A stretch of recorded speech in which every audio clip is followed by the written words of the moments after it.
cette partie de l'immeuble descend comme ça, forcément les éclairages ici ils sont plus bons. Donc du coup les portes elles rentrent plus.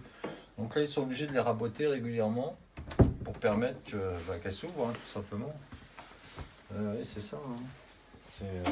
Sinon, voilà, c'est que là l'entrée. Où est l'ouverture de. C'est collé au cadre. Regardez la Okay. déchirure, c'est du. Il se décolle cet immeuble. Et il a bougé. Il bouge. Il a bougé en 2 mois. Il a pris près de 2 centimètres la fissure. Donc c'est vraiment très récent. il s'ouvre. Tout doucement, il s'ouvre. Et à un moment donné, on ne sait pas ce qui peut arriver. Et ça, c'est après le drame, tragédie de Marseille, il faut impérativement que la mairie de Coulommiers en tire des leçons. Enfin, c'est pas normal qu'il n'y ait pas eu un arrêté de péril qui ait été pris sur cet immeuble. Il y a un péril. Alors, imminent, pas imminent. Bon, mais ne serait-ce que pour la sécurité des occupants, ce qui est la responsabilité du maire en matière d'habitation, il y a nécessité de les reloger.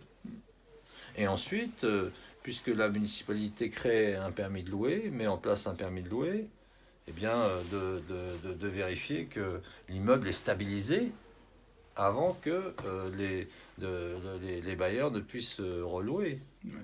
Donc, c'est une question de logique, enfin, de sécurité, de protection de ses administrés. Et la mairie, pour nous, elle a trop tardé. D'ailleurs, c'est pour ça qu'au fond, les locataires nous ont saisis. On a eu cette information. Et franchement, les bras m'en tombent. J'ai jamais vu ça. En tant que porte-parole justement de relogement, vous avez déjà vu, enfin vous en voyez beaucoup des immeubles dans cette situation-là? Bien sûr, des périls depuis 30 ans que je milite avec les locataires, les mal logés, des périls, je peux vous dire, on en a vu beaucoup. À Paris notamment. À l'époque, dans les années 80, il y a énormément d'arrêtés de péril qui étaient pris. Mais il y avait évacuation. Une situation comme celle-là, les pompiers, je me souviens, on avait vu un immeuble où il y avait une fissure qui s'ouvrait, on avait appelé les pompiers, dans l'heure qui suivait, ils étaient venus, dans l'après-midi, la préfecture de police qui était compétente prononçait l'évacuation des occupants. C'est-à-dire qu'il n'y a aucune prise de risque. Or là, il y a une prise de risque, on ne peut pas l'appeler autrement, une prise de risque avec des humains. Des hommes, des femmes, des enfants, des bébés, enfin c'est inadmissible pour nous. Donc là, il faut que la mairie se ressaisisse et prenne cet arrêté, c'est une évidence. Ouais.